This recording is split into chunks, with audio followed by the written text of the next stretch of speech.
Hello?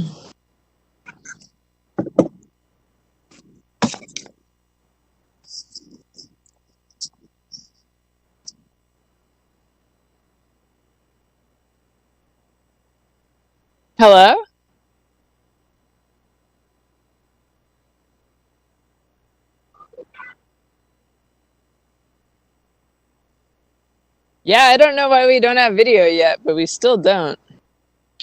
So where is the other participants? That is the question I have. I don't know. They just sent me the same link again, so I logged off and logged back on. But Okay. it says the participants are you and I, and then Anthony, Fana, and Mayor Durkan. Yeah, correct. So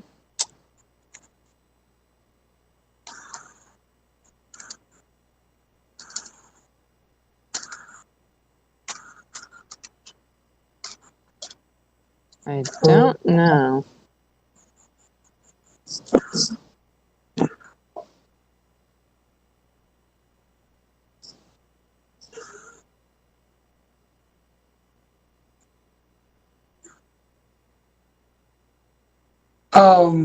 Okay, it says we can hear you. Maybe you and I should stop talking, or I don't know, but where are we first? That's the question. Yeah, it's super weird.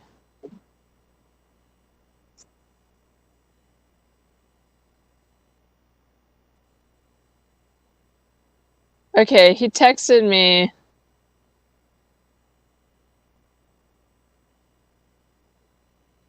Okay, so I got a text saying, "Can you hear the people talking?"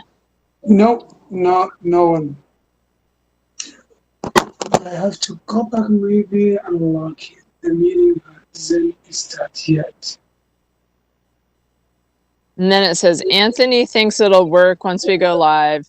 He says he can see us as a presenter, so it should only be an issue until we start. And he'll do a quick tech test once we start to see. And they will send him our phone numbers directly to troubleshoot if that doesn't work." So I guess we're just kind of standing by Okay. or something.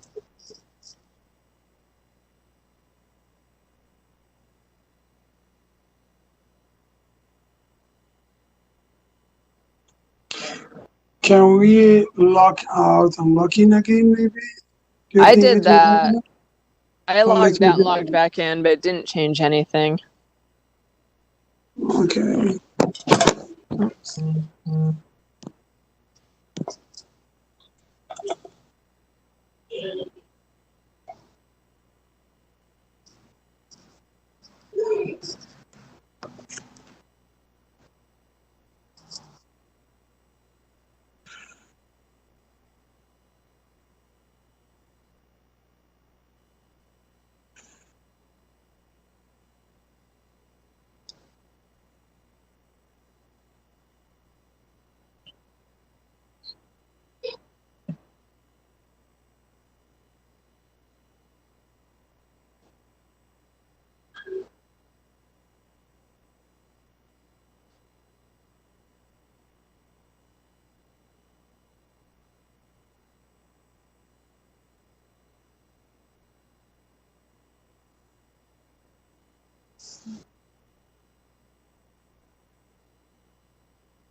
Good afternoon, everyone, and thank you all for joining us here today. Before we get started, we need to do a very quick tech run through to make sure that our panelists, Nicole Grant, oh, there she is. I can see her. Nicole, can you please take yourself off mute and make sure your audio is working? Hello, everyone. Awesome. Perfect. And then Ahmed, I see you now. So if you want to go ahead and take yourself off mute and make sure your audio is working. Yes, I am here. Excellent. Thank you. So we are good to go. As usual with these virtual press conferences, there will be time reserved at the end for Q&A. So if you have not already RSVP'd, please go ahead and get those questions in. And with that, I will hand it over to Mayor Jenny Durkan to kick us off. Thank you so much, Anthony, and thanks for everyone who's joining us today. I'm really excited to be here. It's a positive thing that we're going to be able to talking about today, an update on our fair share plan or making sure that our drivers in Seattle get minimum wage. Gig workers is a growing part of the Seattle economy, and more industries are being replaced by this type of gig work. Last year, when I proposed the Fair Share package to invest in Seattle's critical priorities and ensure a fair wage standard for drivers, it's because we knew so many of our residents were working without that fair share of wages. We want to make sure every worker in Seattle gets at least minimum wage, and when you're a driver, also reasonable expenses. Now, none of us could have anticipated where we would be today. Facing three significant events. The COVID emergency, this pandemic is growing nationwide and has made our lives different in every regard. Coming on the heels of that is the economic crisis that it's created, which has hit so many workers and small businesses so hard. And then third, we're having a civil rights reckoning in the streets. We need to navigate through these to come back, not just as a strong city, but a more just and more equitable city. And that means making sure that our workers get the wages they deserve. None of us could have anticipated this, but it shows that this kind of legislation is critical to ensuring that those people who are working actually get paid fairly. And we've seen that while the number of rides have dropped during COVID because fewer people are mobile, our drivers are also on the front lines. They're the ones that have kept working. They're not just delivering meals, they're taking people where they need to go. So we want to make sure that when they do that, when they go out, that they're going to get their fair share. They'll be paid minimum wage and get reasonable expenses. Many of the drivers and their families are afloat today, partly because of the pandemic unemployment assistance and an additional $600 like the city lobbied for in Congress. Because they were treated like employees for those benefits, it's kept some of them afloat. But we need to make sure that when they work, they get paid fairly. We know there's a long way to go to ensuring that drivers are given all the protections that they deserve. But this is the first step. It's fair compensation for drivers in our transportation network companies like Uber and Lyft. Today, we're announcing a wage standard that will act as a floor. That means drivers can make more money, but our legislation will not allow any driver to be paid less than $16.39 for an hour of work, plus their reasonable expenses. That's the minimum wage, and we want to make sure that these drivers get what's fair. To achieve that wage, we are sending down legislation in the coming weeks to the City Council, which will increase the average earnings of drivers by 30% and ensure they are paid for all of their time working in order to create a fair wage for drivers and compensate them for their reasonable expenses. Right now, drivers pay all of that themselves. They have to pay for the gas and the upkeep. They have to pay for their tabs and their insurance. So we want to make sure that the companies that benefit from those expenses actually give the drivers a return on the money and pay the expenses related to their driving. Our studies show that about 84% of the drivers driving today will see their earnings go up as a result of this new pay standard. I really want to thank James Parrott and Michael Reich, who undertook a rigorous study of driver wages and expenses in the Seattle area to help us determine what would be the right rates and what would be fair compensation. In addition to a rigorous academic study, we also conducted outreach with almost 11,000 drivers through telephone town halls, surveys, roundtables, focus groups, interviews. We needed to learn their priorities too to make sure this legislation advances their interest. One of the top driver priorities was that they need higher fair pay. I am hopeful that today's legislation will help solve that critical need. It's also worth noting that our outreach and academic study both independently corroborated two really sobering facts. Most drivers are from low-income families, and the majority of drivers are from communities of color and immigrant and refugee communities. I know that Seattle will always stand by its values. We know that our communities of color, particularly our Black community, have not had their fair share of the American dream, that systemic racism is built into every institution, whether it be policing, education, or economy. We need to make sure that we as a city are taking every step possible to open up the doors and make sure people are treated fairly and get the wages that they deserve. By paying Uber and Lyft drivers a fair wage, we will help build economic resilience in many of our immigrant and refugee communities and lift up workers who have been too often marginalized. I've sat with drivers, I've met their families. We need to make sure that if they are there doing that work for us, that we ensure they get the wages and the expenses that they deserve. We also understand that many industries, including ride-sharing industries, have faced a deep economic contraction.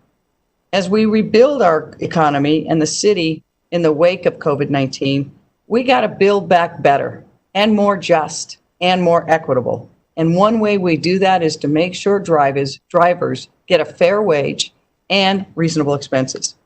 Our legislation will be transmitted in the coming weeks. I look forward to working with the City Council to help our rideshare drivers make sure they get the fair wages. And today, you're going to hear from two really exceptional drivers who work long hours to support their families. But those long hours are taking people where they need to go. It is a service industry in the strictest sense. I hear the stories, the good and the bad, of what drivers encounter, but it is a critical part of our infrastructure. Amazing woman you're going to meet now, Fana Abreja. She's a working mom with 2 kids at home and another one on the way. And she is truly one of the bright lights of our city and someone I'm really proud that we can call a Seattle resident. So take it away. Thank you so much, Mayor. My name is Fana Abraha, and I have 2 kids and one on the way. We are driving for Uber since 2017, and my husband is an Uber driver too. It's been a driver for the past 3 years. He was a doctor when he was in Ethiopia. After we came here, he took 2 exams in Ethiopia, but now he is taking the 3rd exam. He's planning to take it, but unfortunately, he doesn't have time and he doesn't have financial freedom to take the 3rd exam because it's so expensive. Because of that, we're just struggling so much. So sometimes he has to work, between me and him, we have to work 16 to 18 hours. So we don't have time for a family time other than driving Uber. We don't have other family time, or we don't have time to spend with our kids as a family. So sometimes if I have to stay home, like if my kids are sick, I have to stay home like with my kids, and he has to cover both shifts by himself, like 16 hours or 18 hours by himself. When that happens, my kids don't even see him for a week because he starts early in the morning. When he comes, the kids are sleeping. So sometimes they don't see him about for a week or so. So we're just struggling just because we don't get paid enough. So we have to stay on the road like for a long hours and a lot of time. So because of that, we cannot pursue our future and our career as a doctor or as a nurse. So we are saying that if we get share pay, we can have enough time and the money to take the exam. The exam by itself, it takes about $2,000 to take the exam for my husband. As I said, we don't have that much money right now. Sometimes even when we have like extra bill, like when our car broke or if we have to change the tire. We even work more than that hours, like 20 hours or 22 hours a day. So that takes a lot from our life, which is, sometimes my kids ask me, Mommy, why don't you take me here? And why don't you do this for me? I can't afford it. I can't afford buying stuff for them. I cannot take them for vacation. And in fact, my daughter told me when she was 4 years old, she said, Mommy, can you take me to Disneyland? I said, yeah, I would take you when we finish school. And she said, why did you have me if you cannot take me to Disneyland? I was so shocked when she said that to me. So that's really broke my heart. I wish if I can afford and take her there. But unfortunately, I cannot do that. Yeah, so what I'm saying is we need a better pay. Sometimes, I remember one day I took a passenger from the airport to Puyallup and they charged him $120 and they paid me $42 and they take the rest. I paid the gas, I paid the insurance, I risked my life on the street. So I didn't think that's fair, like to get paid only that much amount of money. So yeah, that's what I'm trying to say. So hopefully everything will be changed. So thank you for your time and thank you very much. Brother Ahmed will share his story with us too.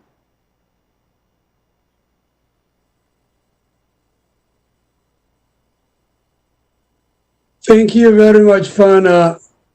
Thank you, Mayor Jenny Durkan. Really, I feel, I know my feeling today and my emotion. Like, you are really a great leader. The promise that you did for us is what you are sitting in front of us today.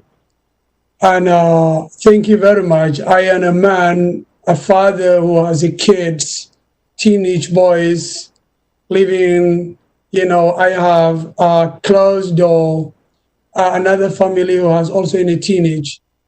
My worries is like the question that my kids always asking me, Dad, the neighborhood family, they always go out, just having a time together, going dinner, just having for their kids going to sport, playing around and doing everything. Why don't you give us a time? And I always tell them that, Dad, if I sit with you and enjoy with you, I cannot pay the bills. I cannot pay the rent. I cannot put the food on the table, and I cannot do anything, shopping or whatever you need. So I know one day the time will change, and definitely we will have enough fun together, go around, play together, enjoy together, having a time together. This I know it's not only me or Fana who has this problem.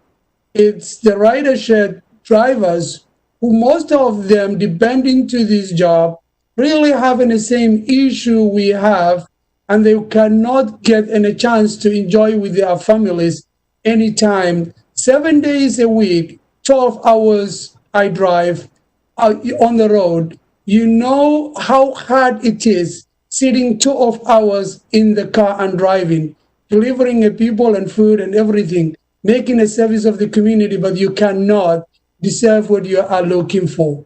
You can't pay. Always, when the rent comes, I call where the apartment I live with, and I tell them that, could you please just make for me a payment plan or something like that.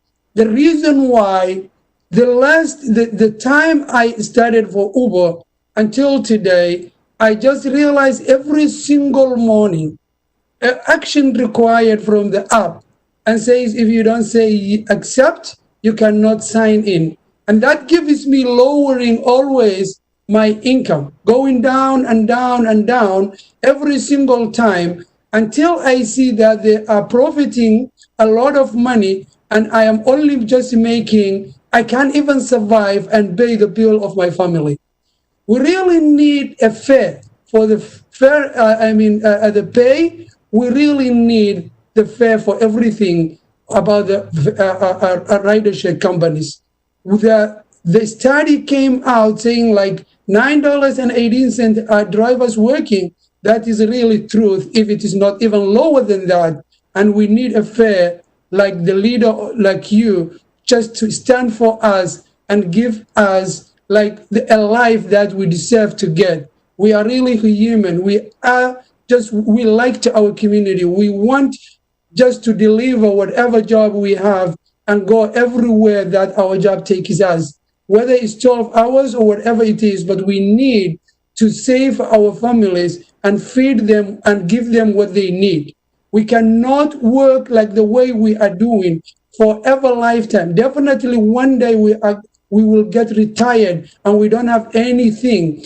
So we need help. We really need help. The community we are from, we are most of us from Africa, and we are most of us depending to this job, and we are waiting the leader like you, Mrs. Jenny. Really, 2019, when he was just making a speech, I listened to you, and still I see that the steps you are taking is the promise that you made for us, and I'm sure you will do it. But please and please, make fair pay for us, and we need to have a time with our families. Thank you very much. I'll just hand over to Nicole. Thank you.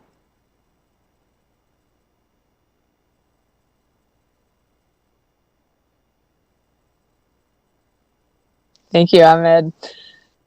Hello, everyone. Nicole Grant. I'm the Executive Secretary Treasurer of MLK Labor, and we're an organization that represents over 100,000 union members in King County.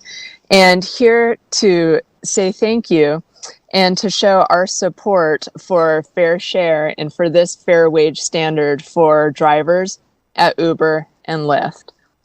Most of all, I want to thank drivers. You are providing an essential service that is critical at this time, but really has been essential to transportation in Seattle for almost a decade now.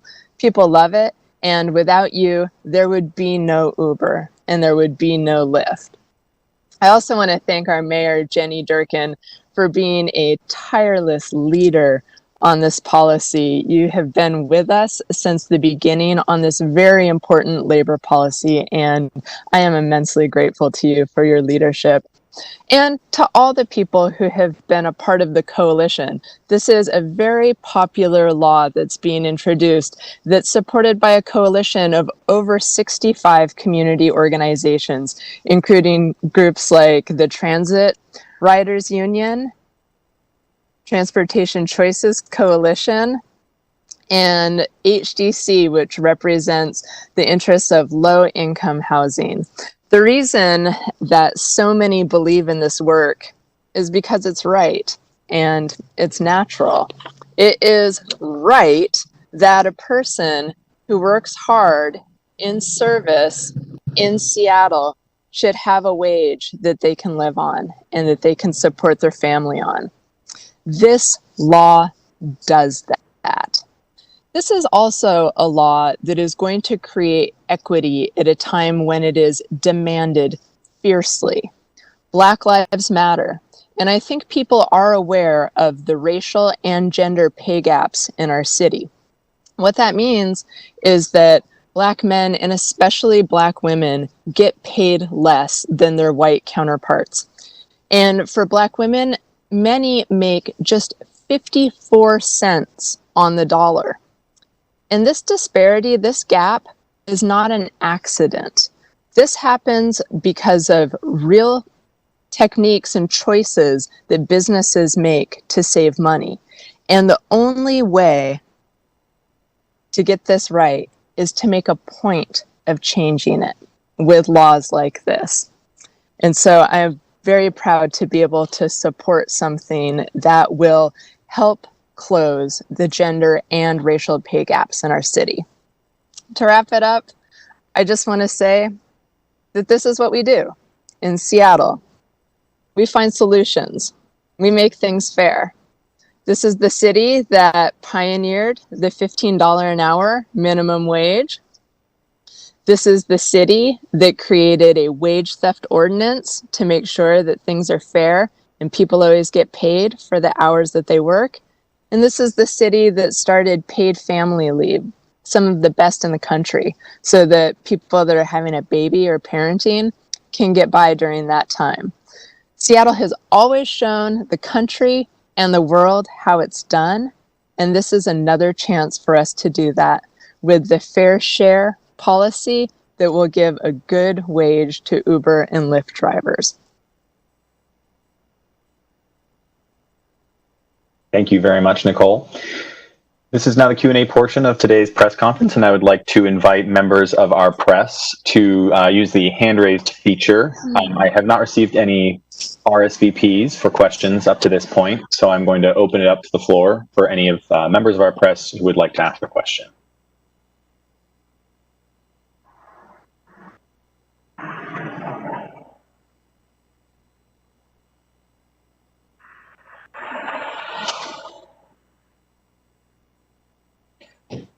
Well, okay. I'm noticing that no press corps members are raising their hands, so I will turn it back over to Mayor Durkan, and if you have any closing thoughts, take it away. Thank you, Anthony, and thank you for the people who joined us. I think there's no questions because there's no question about how right this is. And I really want to thank Ahmed and Fana for being here and Nicole for her steadfast work for workers. I hope you listened to those drivers and thought about who we are as a city and a country.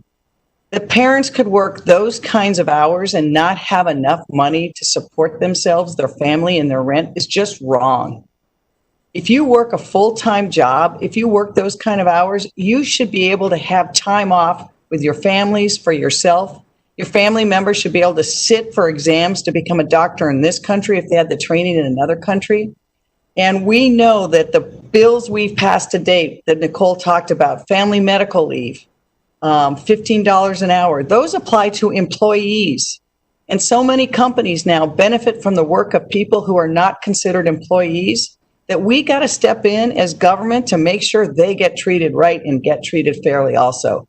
That's one reason I'm so excited about this legislation, because anyone who's been in a rideshare car, which is most people in Seattle, knows that those people are working long, hard hours, driving. They deserve to get paid fairly. And we know the companies have done well. They went public. They earned billions of dollars for their shareholders. Well, let's use some of that money to compensate drivers.